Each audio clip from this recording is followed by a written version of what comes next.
Bonjour, on est le 17 décembre 2018 et je vous présente un problème à résoudre. Euh, le voici. Donc, un fabricant envisage la production de boîtes pour emballer des clous.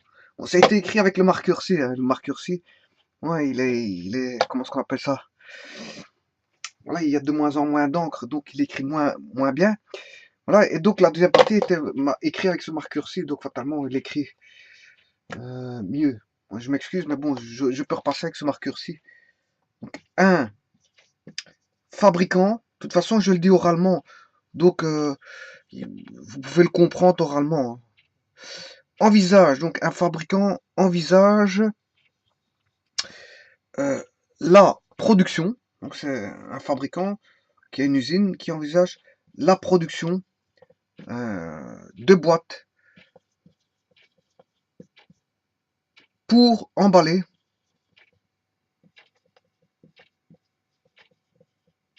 de boîtes en carton, hein, c'est des boîtes en carton pour emballer des clous. Voilà, c'est pour mettre des clous, c'est une boîte pour mettre des clous, voilà. C'est une façon de dire au niveau de l'énoncé, mais c'est une boîte qui va on va dire, une boîte dans laquelle va se retrouver des clous. C'est une boîte de clous, en fait, tout simplement. Mais celle-ci sera en carton, voilà. Donc, pour emballer des clous, hein, en découpant deux bandes de même largeur. Donc, deux bandes, il faut découper deux bandes de même largeur. Dans une feuille de carton, vous voyez que c'est bien une feuille de carton. C'est bien une feuille de carton, je vous l'avais dit. Dans une feuille de carton carrée. Attention que la feuille de carton est carrée. Le côté de la feuille mesure 30 cm et on désigne par X la mesure en centimètres de la largeur des bandes, vous avez compris, qui sont découpées. Hein, les bandes découpées. Voilà. Et on demande, il y a deux questions. Pour quelle valeur de X le volume V de X est maximal? Et calculer le volume maximal. Donc il faut chercher le X pour lequel on a un maximum, c'est-à-dire c'est un problème d'optimisation, vous aurez compris tout de suite. Bon, ceci étant dit, bon, est-ce qu'on dit une feuille de carton? Ben oui, ça se dit. Une feuille de carton, ça se dit. Hein. Voilà. Parce que, bon, une feuille ça peut représenter une mince plaque, que ce soit de bois, de métal, de minéral, de carton, etc. Bon, voilà. On parle même de feuilles d'or. Hein, généralement, quand on fait, comment est-ce qu'on appelle ça, euh, de la céramique, vous pouvez, je veux dire, au travers de travailler de la terre, et avec cette terre-là, bon, faire toutes sortes d'objets. Hein. Et anciennement, les riches faisaient des objets en céramique des émaux, avec des émaux. Donc voilà. Et ils incorporaient des feuilles d'or. Donc ils avaient pas des poteries en tant que plat, c'est-à-dire de plats, tels que verre. Enfin, on va parler de comment est-ce qu'on appelle ça, contenant de liquide, hein, tel que eau, généralement eau ou vin, et des plats ou des poteries plus grosses, qui vont contenir, je veux dire, des légumes, etc. Et des plats pour genre assiette. Voilà. Et tout ça était fait en poterie pour ceux pour le commun des mortels. Par contre, pour les riches, vous comprendrez que ça se faisait au travers de matériaux, on va dire, plus nobles. Et bien sûr, on retrouvait des émaux avec des décors, des objets décoratifs. Et notamment, on pouvait retrouver des feuilles d'or. Voilà, ceci étant dit, donc c'est ça, une feuille, c'est une mince plaque, si vous voulez, une mince plaque. C'est pas forcément. Parce qu'on pourrait croire que c'est forcément un morceau de papier. Hein, euh, d'une certaine grandeur, bien sûr, euh, susceptible de recevoir un texte écrit. Bien sûr, ça, c'est la définition d'une feuille. Mais la feuille peut représenter une mince plaque. Une mince plaque. Voilà. Une mince plaque de fer, ça peut être une feuille de fer. Voilà. Voilà, donc en fait, la feuille n'est pas forcément n'est pas toujours une feuille de papier. On peut avoir des feuilles de carton, des feuilles en zinc, des feuilles de toutes sortes, des feuilles d'or. Ceci étant dit, donc aussi on a une feuille de carton. carré. Bon, maintenant, je vais dessiner. Ça, c'est l'énoncé. On a affaire à l'énoncé. Maintenant, la première des choses quand on fait un problème, c'est de dessiner de manière à rendre, analyser le texte qui fait office de d'énoncé, de le retraduire sous forme d'un dessin compréhensible par tout le monde, par tous. Et ceci, bien sûr, au travers d'une analyse, hein, parce qu'il ne suffit pas de mettre dans le dessin n'importe quoi. Bon, ceci étant dit, un fabricant envisage la production de boîtes pour emballer des clous en découpant deux bandes de même largeur dans une feuille de carton carré. Bon. Ce qui veut dire que un fabricant, je peux mettre, je peux dessiner une usine. Alors, moi, une usine, généralement, les usines avant, elles étaient montées comme ceci. Voilà. Une usine.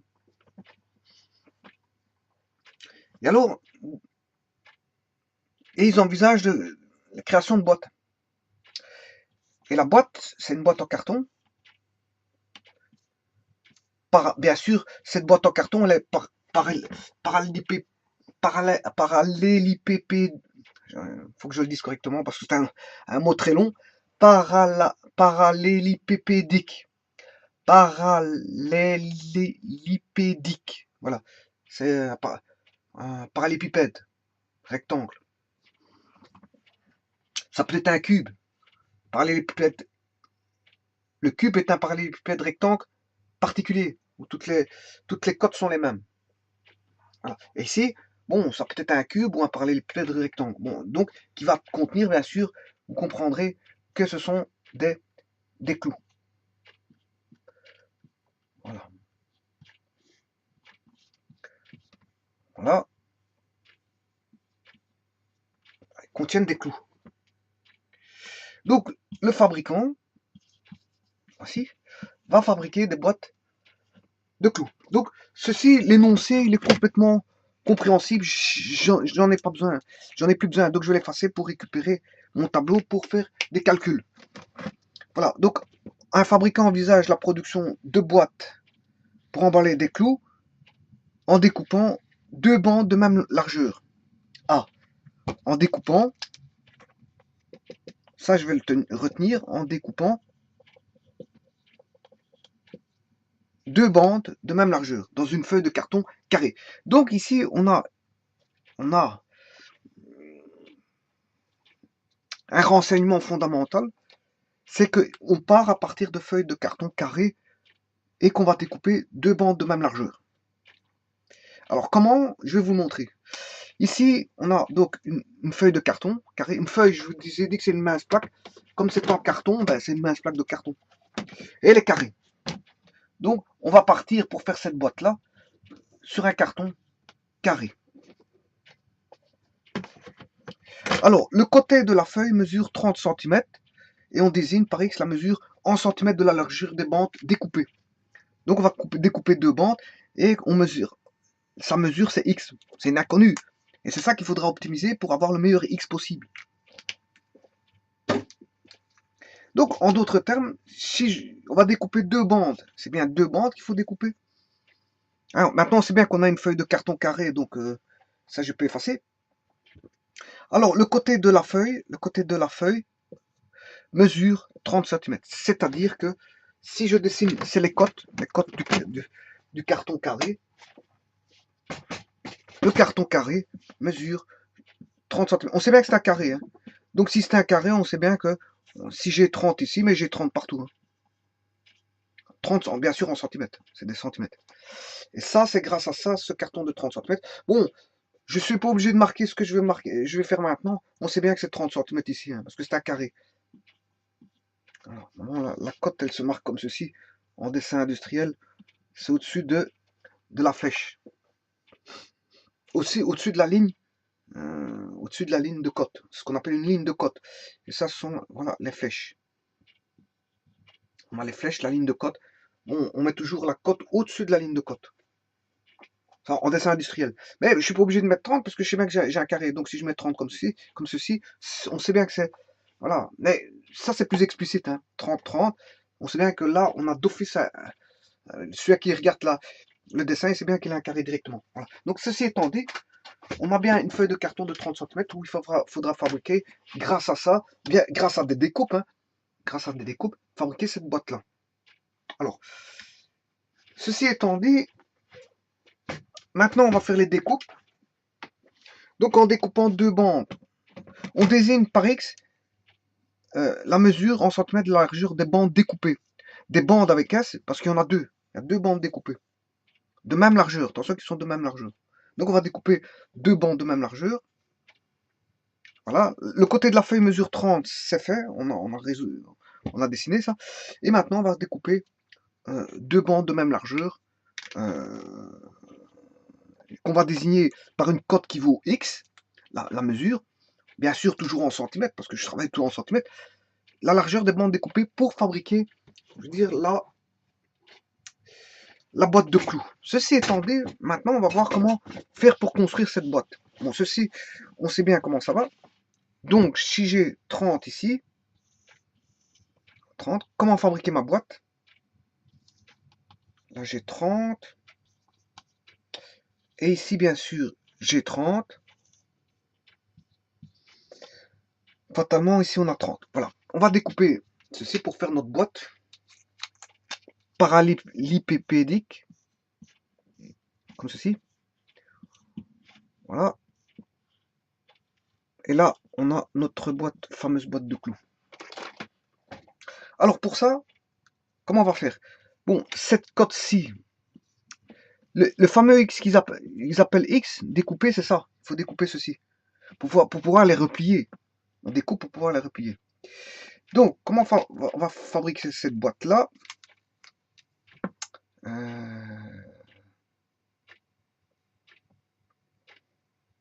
Logiquement,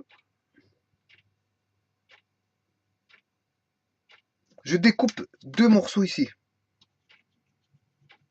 Là. Et là. Donc,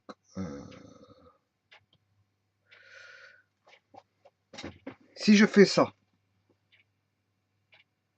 et ceci,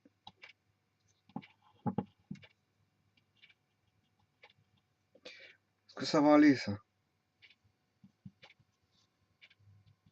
Là. Il faudrait que... Je dois avoir... Ça, c'est la partie basse. Je dois avoir la partie parallèle, qui est la partie haute. C'est le deuxième côté qui est derrière.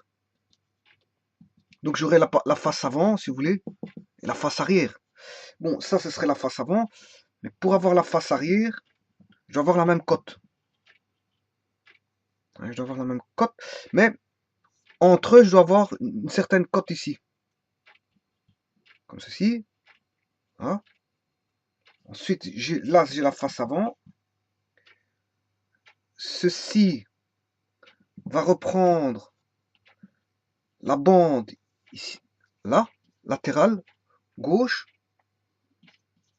Voilà. Ensuite, j'ai la face avant. Là, j'ai la face arrière. Et ensuite, j'aurai... Ah, ouais. La bande latérale droite. Voilà, bande latérale droite. Donc, en tout et pour tout, j'ai quatre côtés. Hein. Une face avant, une bande latérale gauche, une face arrière, une bande latérale droite. Et les bandes latérales gauche et droite sont les mêmes. Et les faces avant, face arrière sont les mêmes. Donc ici, je vais construire une face avant. Sur ça, on va plier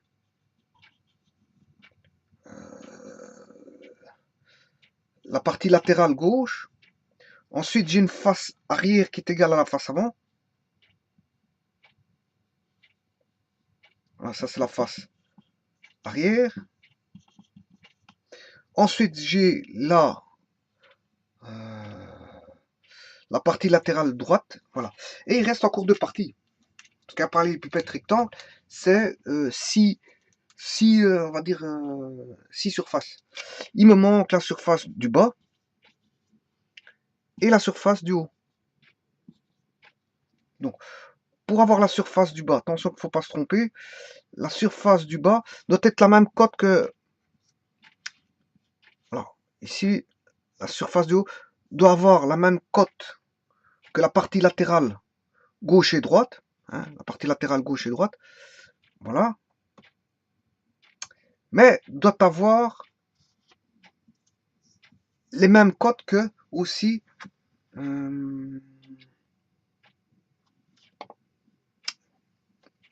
que la face avant et la face arrière. Donc, les parties supérieures haut et bas sont dépendants, je veux dire bien sûr, des côtés de la face avant, face arrière et de la partie latérale gauche et droite.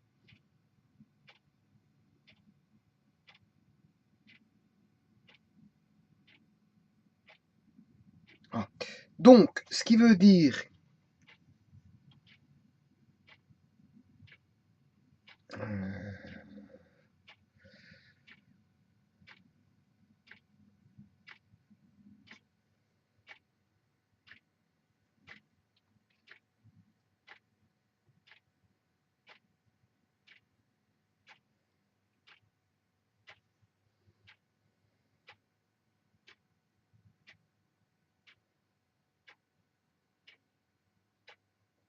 ça veut dire que si je coupe ici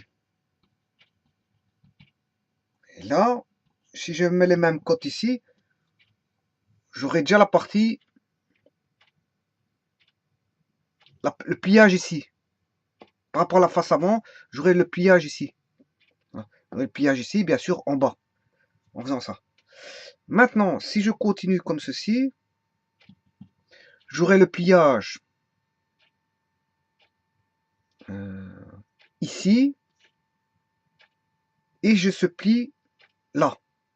Maintenant, si je continue comme ceci, et comme ceci, j'ai le pliage là, de la face arrière, et si je continue, non, ceci ici, les deux plis ici, c'est le pli latéral gauche là, haut, et le pli latéral gauche bas.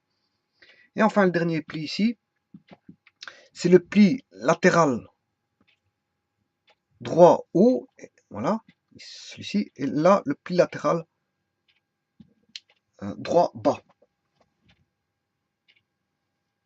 Voilà.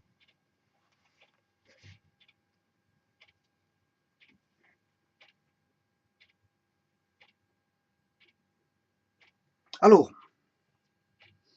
j'ai désigné ceci par X. Donc, ce fameux X, qu'est-ce que c'est? Ben, c'est ceci. C'est tous les plis. Parce que les plis sont à la même distance.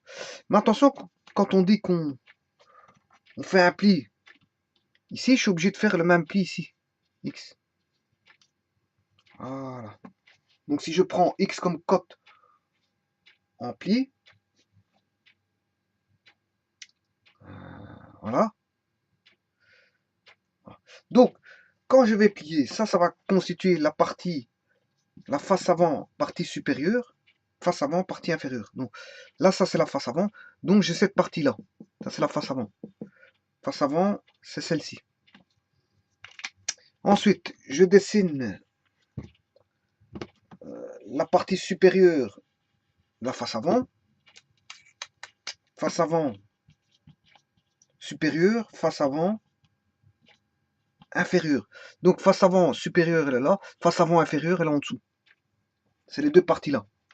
Ensuite on a la partie latérale gauche qui est ici. Ce qui veut dire que ceci, j'en ai pas besoin. Ça, j'en ai pas besoin. Donc je dois découper ça. Ceci, j'en ai pas besoin. Donc tout ce que je vais mettre une croix, c'est ce que je n'ai pas besoin, que je vais faire mes découpes. Ensuite, si je prends la face arrière, est-ce que la face arrière, j'ai besoin d'une face arrière supérieure et inférieure? Bien sûr que non, parce que la face supérieur et inférieur proviendra de la face avant supérieure et la face avant inférieure. Donc, je n'ai pas besoin de face arrière supérieure et de face arrière inférieure. Je n'ai pas besoin de ça. Voilà. Donc là, j'ai construit ma face arrière. J'ai pas besoin de face arrière supérieure ni inférieure parce que la face supérieure et inférieure proviendra de la face avant. Bon, est-ce que j'ai besoin de la partie latérale supérieure et inférieure? Bien sûr que non, parce qu'en fait, le dessus proviendra de la face avant. Tout le dessus provient de la face avant supérieure. Et tout le bas provient de la face avant inférieure. Donc, tout ceci, j'en aurais pas besoin. Voilà. Et donc, maintenant, je connais ma zone de découpe.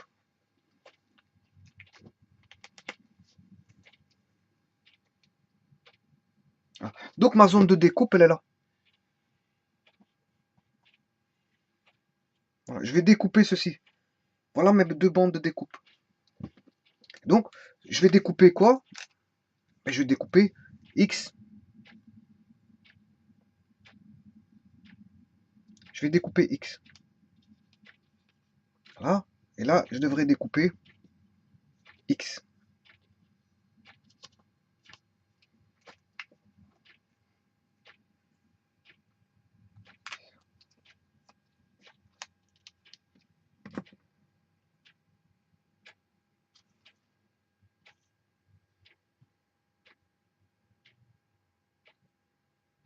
Bon, attention que si je découpe, si ceci fait X, ceci fait X, on est d'accord. Ça aussi, bien sûr. Hein. Si ces deux-là font X,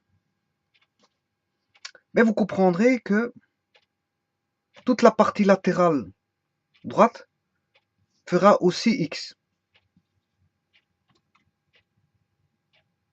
Puisque je vais découper une bande qui fait X. X c'est ceci. Mais X, ça correspond aussi à la bande latérale droite, bien sûr, partie la bande latérale droite, mais aussi la bande latérale gauche qui voudra aussi X.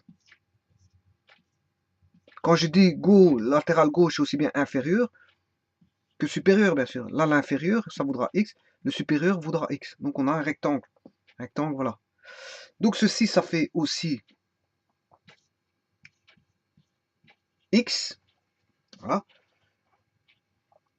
Donc, sachant que, bon, je dois avoir X ici, mais je sais trouver la cote ici.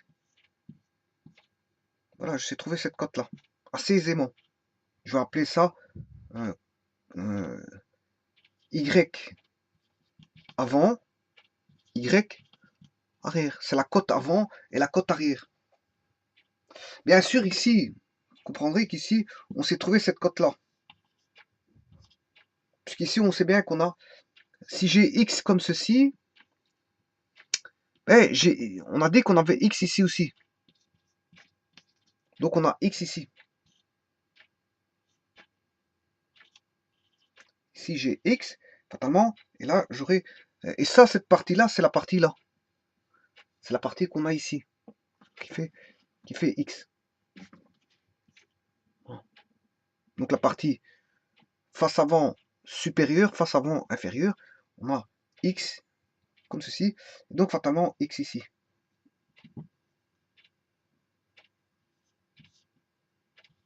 Voilà, et à partir de là, je peux tout trouver. Le problème, pour moi, il va être résolu assez simplement. Donc le carton, en fait, le carton doit ressembler à ceci. Voilà, vous avez ceci, ceci.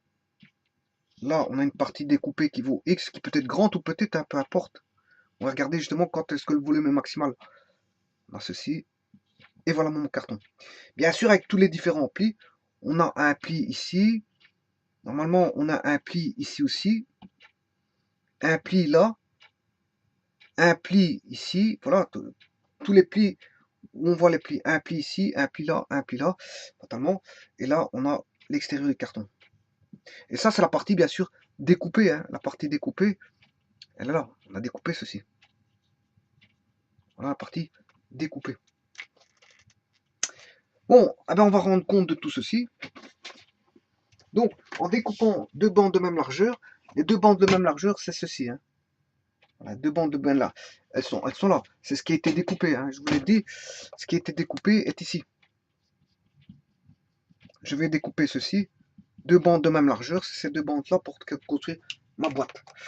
Voilà, ceci étant dit, le problème est résolu, hein, parce que l'analyse a été faite. Il n'y a aucun souci pour trouver la réponse, puisque maintenant, tout est fixé. Alors, maintenant, on va répondre un petit peu à nos questions. Pour quelle valeur de x le volume Vx est maximal? Ça, c'est pas. Donc voilà, on va essayer de retrouver quand est-ce que le volume est max et calculer le volume maximal. Et il faut calculer ce volume maximal. Donc, il faut chercher le x pour lequel on a un volume maximal et il faut chercher le volume maximal. Donc, il faut chercher x qui va donner un Vmax. X qui va donner un Vmax. X, bien sûr, c'est la partie X voilà, découpée en largeur. Hein. Le fameux X, c'est ceci. C'est ceci le X. Hein. C'est toutes les cotes que l'on voit ici. X, X, X. Voilà. Ce X, c'est ceci qui va se répercuter ici, ici, bien sûr, ici, ici et là. Voilà, voilà. Et le volume, il est où? Le volume, il est là. V2X. C'est un parallélépipède ou un cube. À la limite, on peut avoir un cube. On peut, c'est pas D, mais on verra d'après le calcul ce que ça va donner. Bon, on va calculer tout ça. Bon, pour calculer le volume de cette boîte, tout d'abord, maintenant, on va remettre des codes supplémentaires au niveau du dessin. Si ceci fait 30, que vaut ceci? Ceci fait exactement 30 moins 2x. Voilà que vaut la cote, puisqu'on a ceci fait 30, 30 on enlève x et x, ben on a enlevé 30 moins 2x. Ceci fait y avant, ceci fait y arrière, mais y avant, la cote de la face avant et la cote de la face arrière sont les mêmes. Cette cote-ci et cette cote-là sont les mêmes, puisqu'en fait, elles doivent se juxtaposer pour avoir la forme d'un parallélépipède rectangle qui sont deux faces parallèles et deux mêmes surfaces, deux surfaces parallèles. Donc fatalement, je dois avoir ceci est égal à ceci. Donc y avant est égal à y arrière. Et ici, x vaut x ici, hein, x vaut x. Ce qui veut dire que 30 vaudra y avant. Je vais faire un calcul. Alors, on aura y avant plus y arrière plus x égale 30. Hein. Donc là, y avant plus y arrière plus x vaut 30. Je répète, y avant y arrière plus x vaut 30. Y avant plus y arrière plus x vaut 30. Donc ce qui veut dire que, en sachant qu'y avant vaut y arrière, ce qui veut dire que j'ai 2 y avant, puisque y avant plus y avant, ça fait 2 y avant, et x plus 2x, ça fait 2x. Donc 2 y avant plus 2x vaut 30. Voilà.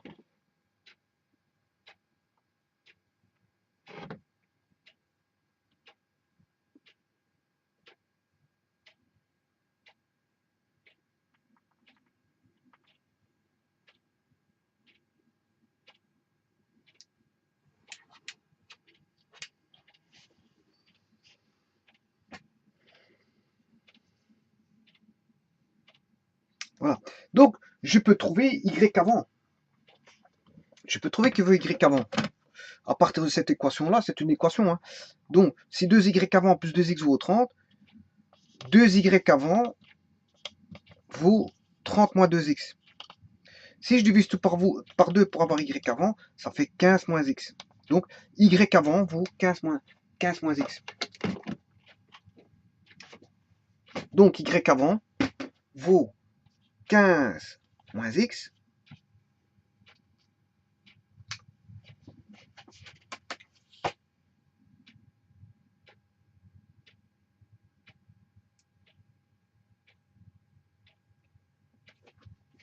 Voilà, 15 moins x. Apparemment, ça serait la moitié de ceci. 30. Si je fais x2, j'ai bien... Ah, ça, c'est le double de ça, pardon. Est-ce que dans une boîte, on a toujours le double? Apparemment. Du fait de la configuration, apparemment, une boîte, on aurait ceci qui serait le double de ça. Puisque 30 moins 2x, c'est bien 2 fois 15 moins x. Si je distribue, c'est 30 fois moins 2x.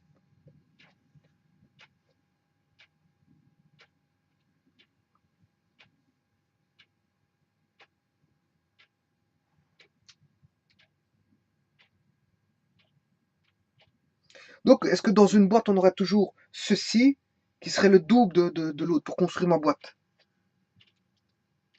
La question reste posée. Normalement, apparemment, dire en voyant ceci.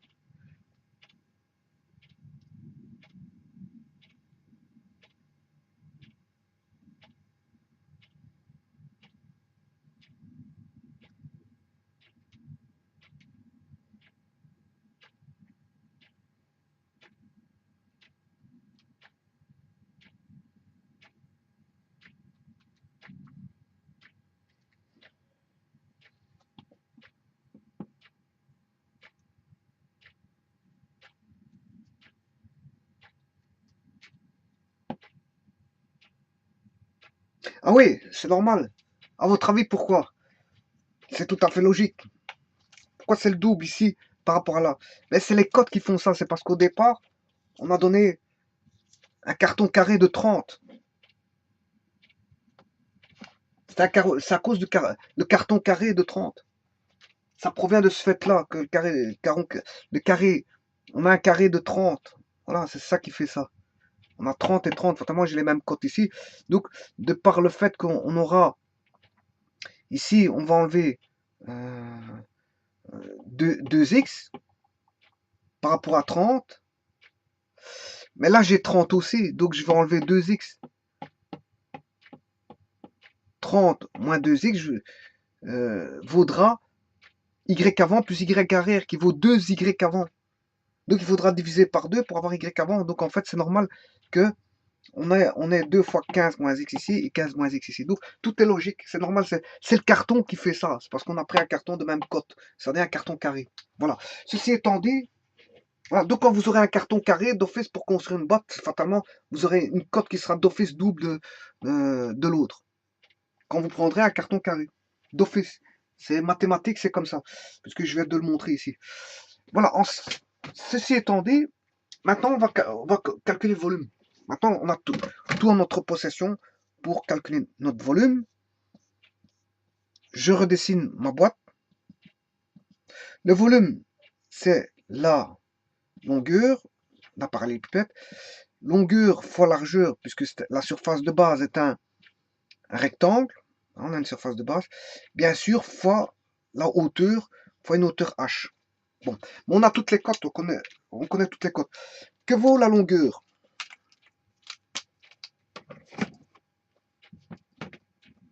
La longueur ici, en fait, c'est la face avant, donc ce qui vaut y avant.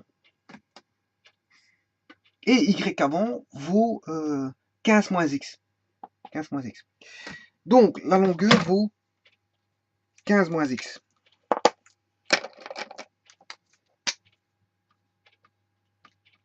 Voilà que vaut la longueur. Que vaut la largeur? C'est assez simple. La largeur, ceci, ça fait x. Ah, ça va être conditionné par ceci, qui vaut x. Ceci fait x. Et la hauteur, mais c'est ceci. C'est 2 fois 15 moins x, ou 30 moins 2x si vous voulez.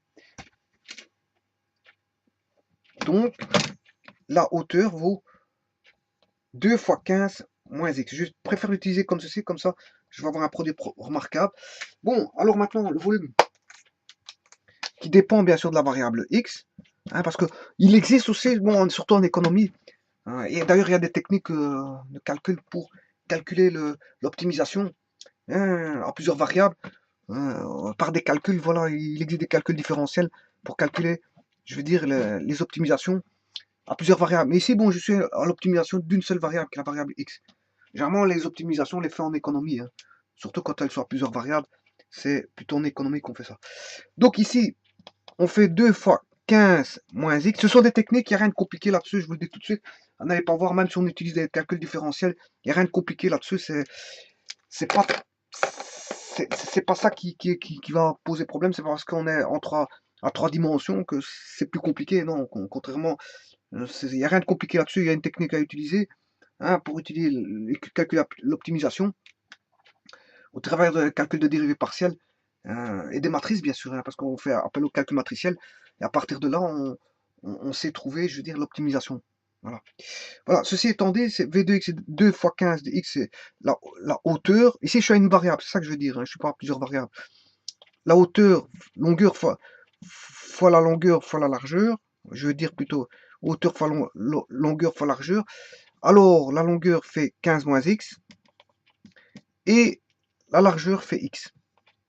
Ce qui veut dire que j'ai 2x fois 15 moins x au carré. Ce qui veut dire que j'ai 2x, 15 fois 15, 225 moins 30x plus x carré.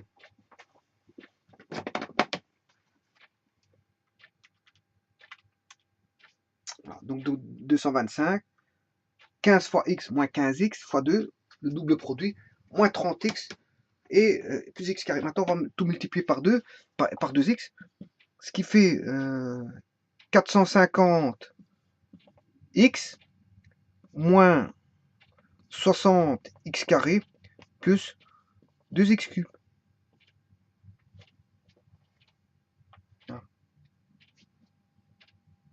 Alors, pour trouver l'optimisation, c'est assez simple. Il suffit de dériver v' par rapport à la variable x, parce que j'ai qu'une seule variable de toute façon ici. Ce qui fait 450 moins 60 fois 2 x plus 6x carré. 3 fois 2, 6, 6x carré. Voilà. Et vous faites égal à 0, vous résolvez ceci, vous avez x. Ayant x, vous le remplacez dans le volume v de x pour trouver le volume maximal. Voilà. Quel est le x pour lequel on va rechercher ce x là? Ben, il faut résoudre ceci. Voilà. Donc, ce qui fait, c'est une équation du second degré. 6x carré moins 120x plus 450 égale 0.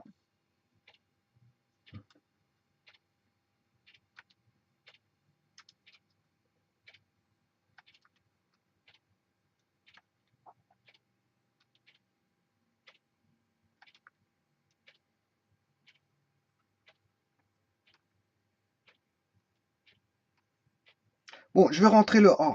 Le A, il vaut aussi. Je vais faire la machine à calculer, hein, parce que bon, j'avais dit que maintenant c'est fini de calculer les réalisant manuellement. Bon, quand on apprend à calculer en réalisant, bon, il faut le faire manuellement, mais après, quand vous devez en calculer beaucoup, vous le faites à la machine, par une machine programmable, ou vous faites un programme, hein, vous faites un programme dans votre machine. C'est assez aisé, hein. Une fois, je ferai l'algorithme qui permettra de programmer en n'importe quel langage de programmation pour avoir calculé l'équation du second degré qui est très simple à faire au niveau de la programmation, il n'y a rien de compliqué à ça. Donc ici, le B vaut moins 120. Le C vaut 450. Voilà, je retrouve x égale 15. Hein, x égale 15, c'est la machine qui me le donne. Je lui fais confiance. Et voilà, x1 et x2 qui vaut 5. Donc il y aurait que 5 cotes. 5 cotes. Il y aurait deux cotes qui donneraient, en x, qui donneraient le maximum. Bon, on va vérifier si ça c'est juste. La machine dit vrai. Hein. Bon, j'ai pas besoin de vérifier si la machine dit vrai. Si j'ai bien tapé les coefficients, ma machine va dire vrai. Malgré tout, je vais quand même voir si j'ai bien tapé mes coefficients en faisant 15 au carré 225 fois 6. Je vérifie tout simplement. Moins 120 fois 15 plus 450. Voilà, j'ai bien 0. Donc, le 15 me donne 0. Et de toute façon, je peux le faire avec la somme et produit. Hein. Moins B sur A et C sur A. Si je fais le produit, 15 fois 5, ça fait 75 qui vaut 450 divisé par 6. Voilà, 75. Donc j'ai fait le produit qui vaut 450 divisé par 6. Je peux faire la somme x1 plus x2 qui fait 15 plus 5, ça fait 20, qui doit faire moins b sur a, qui fait 120 sur 6, 120 sur 6, ça fait bien 20, 15 plus 5, ça fait bien 20. Voilà, donc il existe 2x pour lesquels on aura 2x possibles, qui sont 15 et 20, 15 et 5, pardon, je m'excuse. Voilà. Donc si je réponds à la question ici, pour quelle valeur de x le volume V de x est maximal, mais on aura deux volumes possibles. Bien sûr, x, les cotes x est plus grand ou égal à 0. Hein. Bon, on n'a pas de cote négative. Hein. Ah, une cote négative, ça n'existe pas. Bon, le domaine, c'est... Voilà. Et bien sûr, le x ne peut pas dépasser 30 aussi. Hein. Donc, x est strictement plus petit que 30 et plus grand que 0, fatalement. Ça, c'est la condition sur x. De toute façon, ici, le x qui vaut... x1 vaut 15, x2 vaut 5. Mais de toute façon, ça remplit les deux conditions là, il n'y a pas de problème. Donc c'est valable. Les deux réponses là sont valables. Maintenant, on va voir que vaut, ça c'est la question numéro 1. X1, il y a deux réponses, 15 cm, et X2 vaut 5 cm. Donc il y a deux cotes. Alors, ce volume-là vaudra, on sait bien que le volume vaut quoi. Maintenant, les X sont connus. Hein. On sait bien que le volume, c'est 2 fois 2x 15 moins x carré. 2x fois 15 moins x au carré. Hein. Ceci, le volume, il est là. Le volume là, je l'ai simplifié pour avoir ceci. 2x fois 15 moins x au carré. Bon, si je mets 15 là-dedans, 15 moins 15, ce qui fait 0. 0 carré, ça fait 0. 0 fois 2 fois 15, ça fait 0. Donc, celui-ci est à rejeter parce qu'il va me donner un volume nul. Or, le x doit être... le volume ne peut pas être nul. Je ne peux pas avoir un volume nul. Donc, celui-ci, le 15 cm est à rejeter. Voilà, il est à rejeter. Puisqu'il va me donner un volume nul. Ouais, alors, volume nul, c'est pas un volume maximal, hein, c'est rien du tout. Il n'y a pas de boîte là-dessus. Bon, maintenant, si on mettait 5, 15 moins 5, ce qui fait 10, 10 au carré, 100, 100, hein, et 2 fois 5, 10, 100 fois 10 égale 1000 cm3. Donc, le volume, lui, il est accepté. Et il est accepté. Hein, je ne sais pas pourquoi je voulais souligner en bas, mais ce volume-là est accepté. Cette cote-là est acceptée. Le 15, il est à rejeter, mais le 5 est accepté. Et le 15, il va donner un volume de 0, donc c'est à rejeter. Mais le 5 va donner un volume de 1000 cm3. En d'autres termes, la boîte, elle fera ceci. Maintenant qu'on a la cote, on aura 5 cm ici. Là, on aura une cote de 15 moins x, qui fait 15 moins 5, ce qui fait 10. Et là, on aura une cote de double. Comme on a dit, quand on avait 10 ici, fatalement, il faut mettre le double ici. Puisqu'on a un carton carré. Quand on a un carton carré, dès le moment où je mets une valeur ici, j'ai son double ici. Maintenant, si je fais le volume, 20 fois 10, 2 fois 10, 20, 20 fois 10,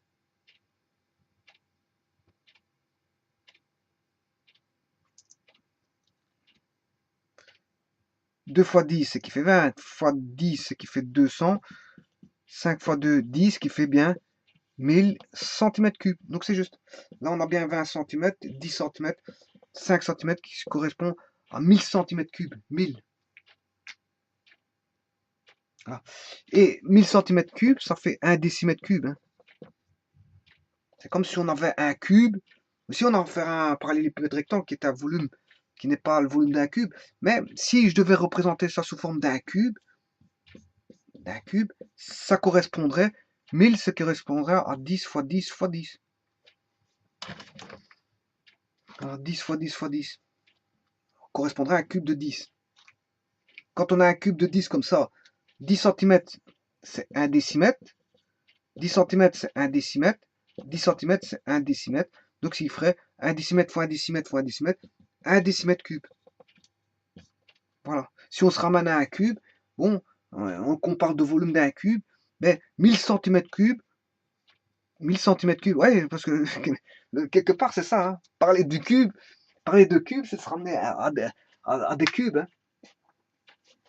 Quand on met les unités en cube, quand on met les unités en cube, ça reviendrait à recalculer sous forme d'un volume initial qui serait un cube. Et quand on dit 1000 cm3, ça correspondrait à un cube de 10 fois 10 fois 10 fois 10, c'est-à-dire 1 décimètre cube, c'est-à-dire 1 décimètre fois 1 décimètre fois 1 décimètre. Le cube là, bien qu'on a un parallélépipède rectangle, hein, bien qu'on a un parallélépipède rectangle, ce cube là correspondrait à un volume qui pourrait être un cube de 1 décimètre si vous voulez. Voilà pourquoi on dit 1 décimètre cube. Voilà. Donc, ça pourrait correspondre à un volume d'un décimètre cube. Ce que je peux mettre, par exemple, si j'avais un contenant en plexiglas ou en verre ou en poterie, peu importe, hein, qui ne fait pas couler l'eau, hein, tel que le carton, parce que si je mets de l'eau dans du carton, il va être mouillé et puis il va pas. C'est pas un bon contenant, le carton. Voilà. Donc, si j'avais un contenant en verre, le contenant, si je mets de l'eau, par exemple, à rabord, que je remplis tout le volume, mais je sais remplir le même contenant cubique d'un décimètre cube. Ouais, donc, ceci, je peux le verser dans un cube d'un décimètre cube de 1 décimètre fois 1 décimètre fois 1 décimètre, qui représente un décimètre correspondant à un cube. Hein, parce qu'un décimètre cube, c'est bien 1 décimètre fois 1 décimètre fois 1 décimètre. Voilà qu'est-ce que c'est que le décimètre cube. C'est 1 décimètre fois 1 décimètre fois 1 décimètre. Donc, enfin, 1 décimètre cube. Donc, ça correspond à un cube de 1 décimètre. Donc, le contenant qui est là, son volume peut se mettre dans l'équivalent d'un cube de même volume que le parallélépipède rectangle ici, parce que ma forme de base ici, c'est le parallélépipède rectangle. Donc, si vous voulez, tous les volumes peuvent se ramener à tous les volumes, que ce soit un cylindre ou n'importe quoi, cylindre ou autre, cylindre, tous les volumes que vous pouvez imaginer dans l'espace peuvent se ramener à la mesure de volume référencé par rapport à par un cube. Toujours. Et c'est pour ça qu'on parle de mesure en cube. 1 mètre cube, centimètre cube, décimètre cube, millimètre cube, etc. Voilà. Je vous remercie beaucoup. Merci beaucoup. Donc la mesure ici, il n'y a qu'une seule mesure, c'est 5 cm. Ouais, ouais, je l'ai dit, ça donnerait 10, un parallélépipède rectangle de 10 fois 20 fois 5. Voilà, je vous remercie beaucoup.